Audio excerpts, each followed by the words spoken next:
دماکه څنګه وشوه نو بهر هلته چا لاندې یو بم ښخ کړی او هغه بم یې بیا بلاست کړی په روډ کې ښخ کړی وی مونږ د هغې هغه خواته چې کوم کور والا مونږ د شک په بنیاد ونیو ګرفتار هم کړو وی هغه هم راوستو تاڼې دغه ته پر قلا ته او هغه هم چې وټکه خو سړي انکار کوو چې ما څه نه دي کړي سړی هم پرېښود وی بیا لاړو او هغه ځای هم راوکړنستو کوم ځای کې چې بم دماکه شوی و چې لاندې لاړو نو دې کې د بجلۍ تار راغلی دی وی دا تار پسې مونږ روان شو تار هم راویستو ډزم د هغې کور نه راووتو کوم کور نه چې مونږ سړی بوتلی و هم د دغې کور نه لیدی دا کرنټ ورکړی شوی و د دې بم د بلاست کولو دپاره بیا سړی مونږ دوباره ونیو وی چې دوباره ونیو نو دا کس چې څنګه مونږ بوتلو قلاته په اولنۍ شپه دله مونږ ودې نه دي وړي وهلی هم نه دی ټکولی هم نه دی بس دې مونږ په هلته بند کړو او د سهار چې مونږ رالو سړی مړ و هغه ته هارټ اټیک شوی و د یارې هغه مړ و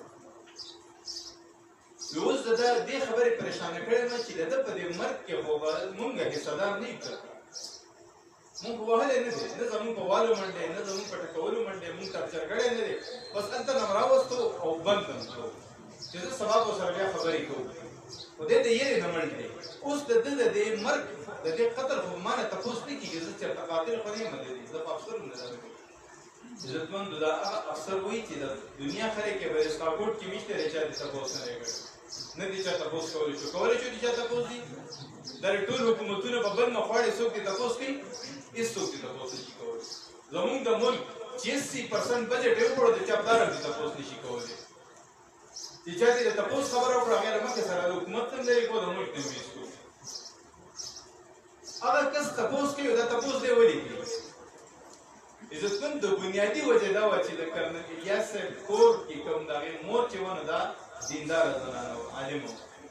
هغې د دې بچي تربیت داسې کړی و چې هغې خدا ترس جوړ کړی و چې الله نه یېرېدونکي دا الله نه یېرېدونکي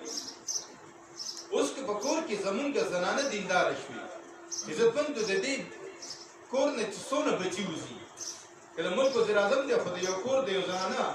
د دې ملک د یو زنانه بچی دی او که د ملک صدر دی نو دا د یو زنانه بچی دی او که دا گورنر دی دا د یو زنانه بچی دی او که دا د یو ډیویژن کمشنر دی نو د یو زنانه بچی دی او که دا د یو ضلعي ډي سي دی ډپټي کمشنر نو دا هم د یو زنانه بچی دی او که دا تحصیل کې اے سي دی نو دا هم د یو زنانه بچی دی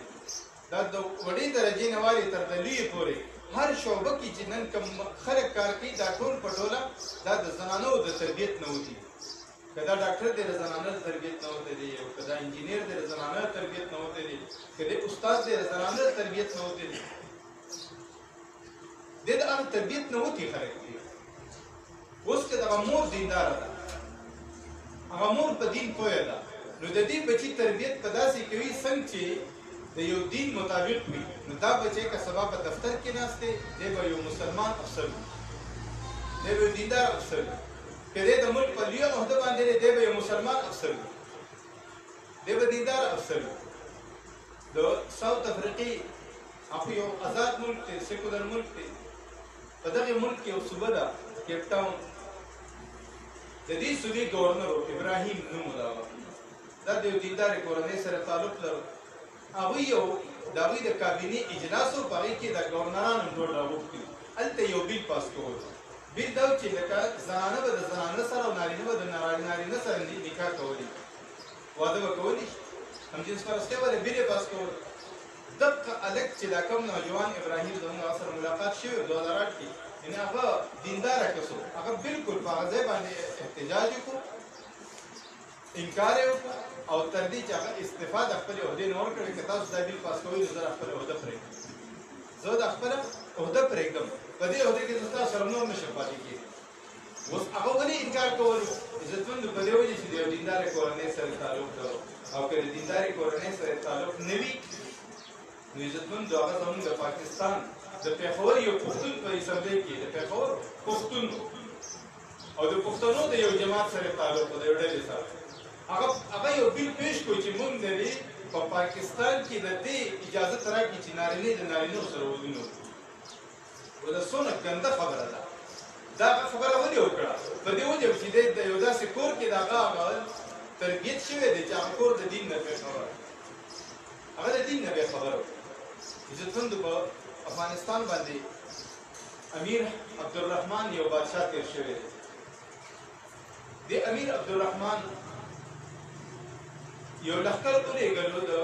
کافرانو سره په مقابله کې د هغوی د مقابلې لپاره، او د دغې لښکر مشر سپه سالار هغې خپل زوی مقرر کړ.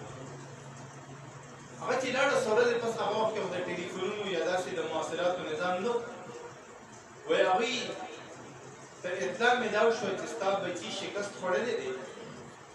او هغه میدان پرېښې تښتېدلی دی. نو دا د یو بادشاه لپاره، بیا چې هغه بادشاه د دغې شکست خورده کس پلار وي، د هغه لپاره یو ډېر د غم خبره ده. هغه ډېر په پریشانۍ په حالت کې خپل کور ته راغی. وایي چې کور کې ناست نو بیبي ته تپوس وکړو، کور والې ته تپوس وکړو، ما ته خیال دی خلک به راځي خیر دې خبرې. هغوی ته یې تپوس وکړو چې ته ولې پریشان یې؟ نو دوی ورته ووایي چې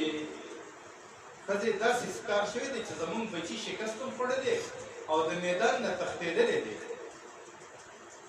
او د میدان نه تېښته چې ده دا خو لوی جرم دی. فرار من الزهر چې دی د میدان نه تېښته کول دا په اکبر الکبایر کې دي، په غټو ګناهونو کې لویه ګناه ده. شرک نه پس بیا دا لویه ګناه ده. فوراً نو تا ښځه وایي چې سړي دا خبر غلط دی، زما زوی داسې نشي کولی، زما زوی داسې نشي کولی.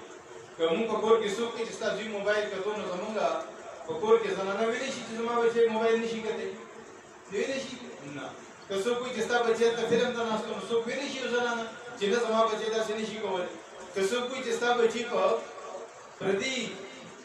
پټي کې ګنۍ مات کړی دی، وږی مات کړی دی، نو څوک ویلی شي چې زما بچی داسې نشي کولی؟ نشي ویلی. ولې؟ مونږ د خپل بچو تربیت نه دی کړی، نشته بسې. هغه زنانه فوراً وي داسې زما بچی نشي کولی، دی د میدان نه تښتېدی نشي، شکست خوړی شي او د میدان نه تېښته نشي کولی.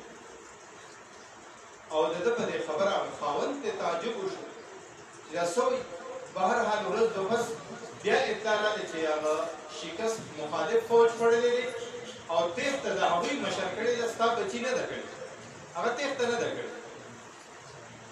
نو وایي دا خاوند یې راغی او په کور کې ښځې ته وایي چې ښځې د سی آی ډي سیسټم خو زما دی چې ما ته هغوی اطلاع راکړي. تا څنګه دونه په یقین سره دا خبره کولی چې زما زوی د میدان نه تېښته نه ده کړې؟ دا تا څنګه وویل؟ او دونه په یقین سره یې ویل چې زه خبره کوم او ته هغه نه منې؟